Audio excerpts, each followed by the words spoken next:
Can you trust tech reviews on YouTube? Well, I think it's time I throw my hat into the ring on this debate. Let's get started.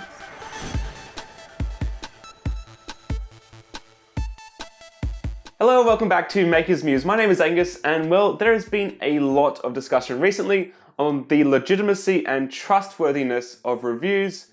And as someone whose full-time job it is running a tech channel here on YouTube, specifically regarding 3D printing, I wanted to put forward my thoughts on this topic. And I want to stress my thoughts and opinions. I am not speaking for anyone else here.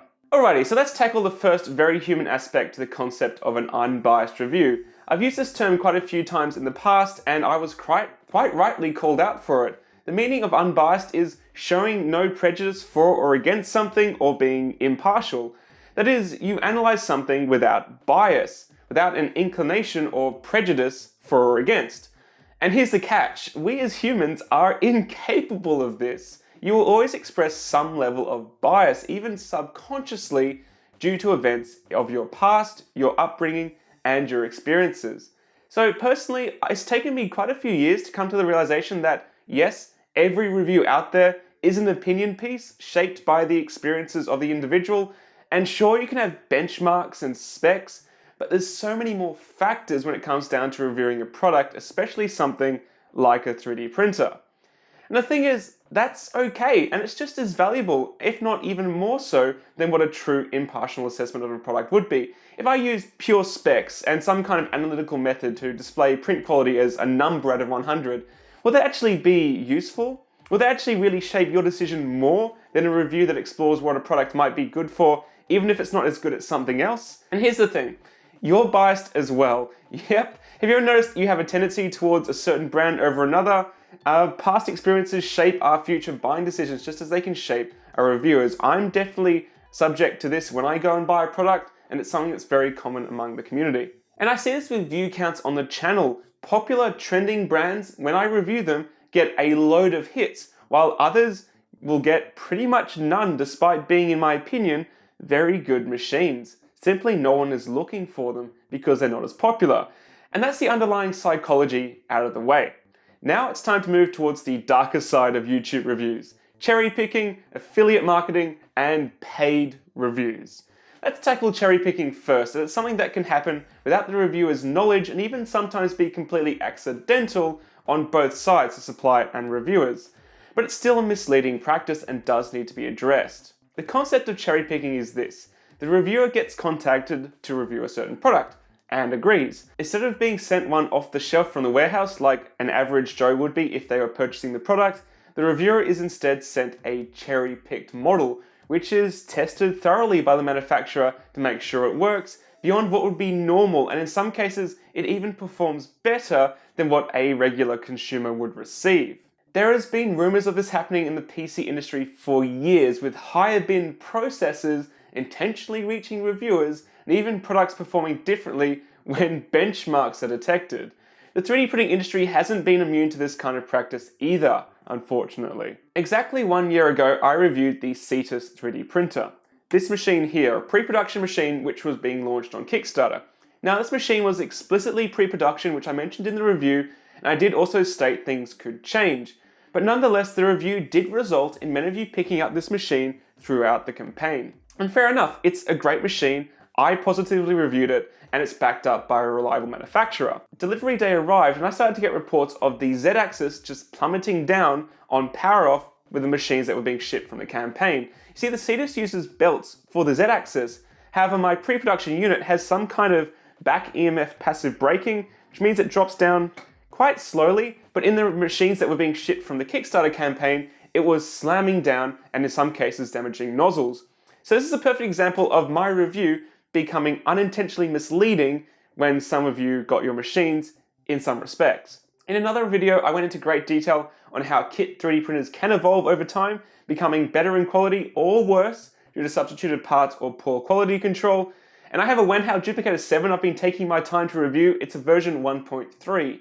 Wanhao is now up to version 1.4 with additional components now out there to fix the problems that I've already come across in my V1.3, which begs the question, is there even any point making that review now? It's become outdated so fast, and this is quite common now with 3D printing as manufacturers rush out fixes for their products. And now a very recent trend is for Kickstarter campaigns to send out very early prototypes which may visually resemble the final product, but in no way actually represent it fairly due to the vastly different manufacturing and internal componentry. The Obsidian 3D printer I reviewed was an example of this, leading to a review conclusion which doesn't really make much sense in informing your purchasing decision. The machine I had was in no way what you would be receiving. It was a handmade prototype. I think in some cases channels such as this one are seen basically as free advertising by some companies with no real respect to the reviewer, with emails like this coming through almost every week now. Sure, I'll review your new machine in less than 2 weeks. I'll just clear my entire schedule for you, random company I've never heard of. Yeah, no.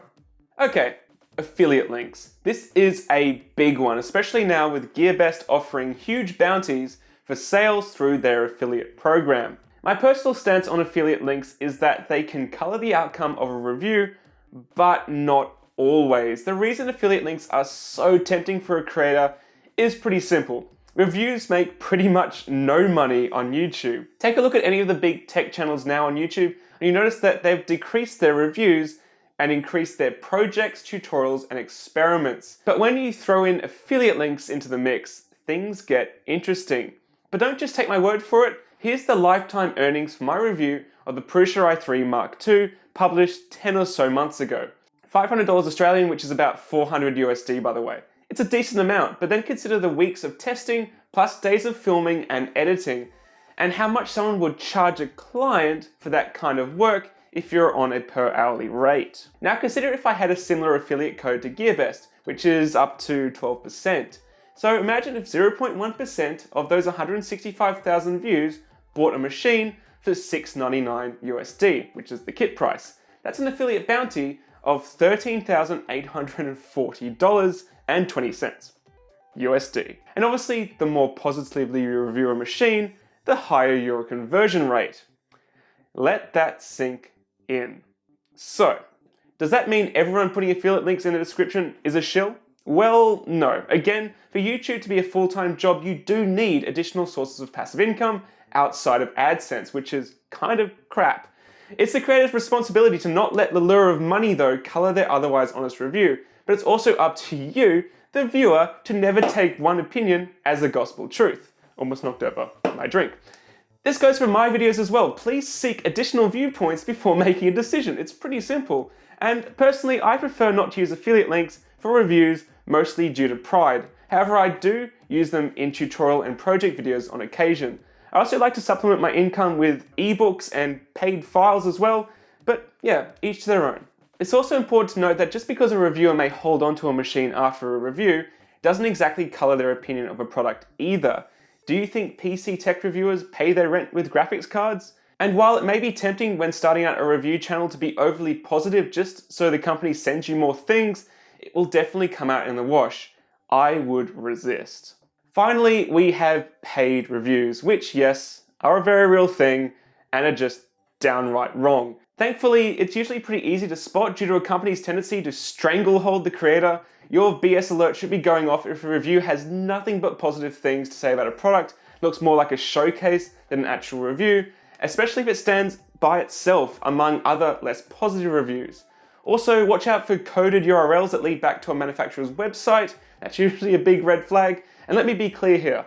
There's a massive difference between a paid review and a sponsored video. I've done heaps of sponsored videos in the past on Maker's Muse, and by law, you have to disclose it in the video and description. They also usually revolve around projects or tutorials, and they will never revolve around a review, like should you buy this sort of video, because again, that's just not on.